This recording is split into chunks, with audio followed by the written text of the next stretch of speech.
There was a time when Mercedes-Benz built cars with one goal in mind. Not speed, not giant screens, and definitely not planned obsolescence. They built cars to survive, and no car represents that philosophy better than the legendary Mercedes W123. Built between 1976 and 1985, the W123 became one of the most respected luxury cars ever made. Taxi drivers trusted it, families relied on it, governments used it, and today, car enthusiasts around the world still consider it one of the greatest Mercedes ever built. But buying one today isn't as simple as people make it sound. Some W123s are nearly indestructible, while others can become expensive restoration projects. Some engines are bulletproof, others are painfully slow, and rust can completely destroy the value of the car. So in this video, we're going through every major W123 model and engine, covering the good things, the bad things, what to avoid, and which version is actually worth buying today. The Mercedes W123 replaced the older W114 and W115 series in 1976. And almost immediately, it became a global success. Mercedes designed this car during an era when durability mattered more than cost-cutting. The doors feel heavy, the switches feel mechanical, and the entire car feels massively over-engineered. In total, Mercedes built over 2.7 million W123s. That makes it one of the most successful Mercedes models ever made. The W123 came in several body styles: sedan, coupe, wagon, long wheelbase, limousine versions. And buyers could choose from multiple petrol and diesel engines. Some were designed for comfort, some for economy, and some for long-distance reliability. Today, these cars are becoming collectible. Clean examples are rising in value, especially diesel wagons, coupes, and well-preserved European spec models. But before buying one, you need to understand the different versions. Because not all W123s are equal. The sedan is the most common W123. It's practical, comfortable, and usually the cheapest entry point. If you simply want the classic W123 experience, this is probably the best choice. Good things: easier to find parts, usually cheaper than coupes, comfortable ride, excellent visibility, huge community support. Bad things: many are rusted badly, some have extremely high mileage, cheap examples often need full restoration. The sedan is ideal for beginners. The coupe is the stylish version. It has longer doors, a pillarless design, and a much sportier look. Today, these are highly collectible, especially the 280CE. Good things: beautiful design, more exclusive, higher collector value, better interior trim in many cases. Bad things: more expensive parts, harder to find. Clean examples, rust, repair costs can be massive. If you want the coolest W123, this might be it. The wagon is incredibly popular today, especially in Europe and the United States. Mercedes engineered the wagon to be practical, but still luxurious. And these cars can still haul massive amounts of cargo decades later.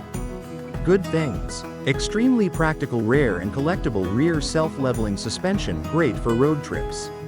Bad things: rear suspension repairs can be expensive, rust around cargo area, harder to restore correctly. Clean wagons are becoming very expensive. Now let's talk about engines. And this is where the W123 becomes very interesting. 200/200T, 200 carburetor.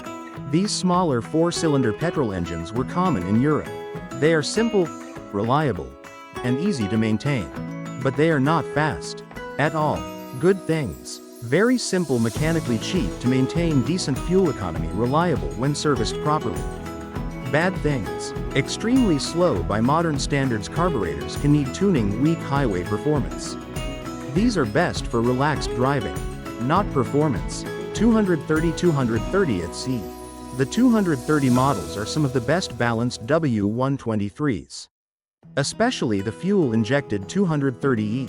You get more power, better drivability, and still good reliability. Good things: smooth engine, better highway cruising, reliable fuel injection system, easier daily driving experience. Bad things: fuel injection components can age badly, vacuum leaks become common, not as fuel efficient as diesels. For many buyers, the 230e is one of the smartest choices. 250. The 250 used an inline-6 engine. It sounds smoother and feels more refined, but it's not dramatically faster than some smaller engines.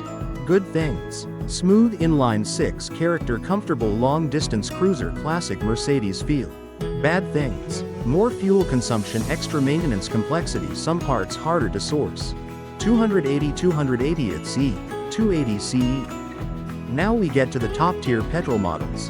The 280s are the performance kings of the W123 lineup, especially the fuel-injected 280e and 280CE. These cars feel significantly more powerful, and compared to the smaller engines, they can actually keep up with modern traffic comfortably. Good things: strong performance, smooth inline-6 engine, excellent highway cruising, higher collector value, great sound. Bad things: more expensive maintenance, timing chain neglect can destroy engine's fuel economy, as poor cooling system maintenance is critical.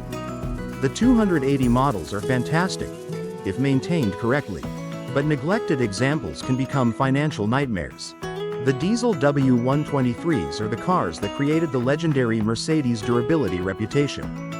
These engines became famous for surviving hundreds of thousands of miles. Some even crossed the million-mile mark. 200D. The 200D is incredibly durable, but it is also painfully slow. Acceleration feels almost non-existent. Good things: legendary reliability, excellent fuel economy, very simple engine, long lifespan. Bad things: extremely slow acceleration, difficult highway overtaking, loud diesel noise. This is a car for patience. 220D. The 220D offers a little more power, while keeping most of the reliability. It's still slow by modern standards, but slightly more usable. Good things: reliable, better balance than the 200D, durable engine design. Bad things: still slow diesel vibration, older fuel systems may leak. 240D. This is probably the most famous W123 diesel. The 240D became legendary as a taxi, and today, it's one of the most recommended W123s. Good things: incredible durability, easier maintenance, strong parts availability, better balance of economy and usability. Bad things: still not fast, automatic versions feel sluggish, old diesel smell and smoke on worn engines. If you want the classic diesel Mercedes experience, this is one of the best choices. 300D, 300TD Turbo. Now we reach the diesel flagship. The 300D introduced 5-cylinder diesel power, and in turbocharged form, it finally gave the W123 decent performance, especially in American market cars. Good things: best diesel performance, smooth 5-cylinder sound, excellent highway cruising, highly collectible today. Bad things: turbo maintenance, vacuum system problems, head gasket issues on neglected engines, more expensive repairs. A clean turbo diesel wagon today can be worth serious money. If you're buying a W123 today, prioritize condition over engine choice. A clean 200D is better than a rusted 280CE. Always inspect rust underneath the car, cold start behavior, smoke from exhaust, transmission shift, suspension noises, vacuum locks, electrical systems, service records. A well-maintained W123 feels solid. The doors close with a heavy mechanical sound. The steering feels smooth, and the car should feel engineered, not worn out. You should also avoid unfinished restoration projects unless you truly understand classic car restoration, because costs can spiral very quickly. The Mercedes W123 isn't just an old luxury car. It's a symbol of a completely different automotive era, an era where cars were built to last for generations. And today, that's exactly why people still love them. So, would you buy a W123 today? And which version would you choose? Let me know in the comments. Don't forget to like the video, subscribe, and I'll see you in the next one.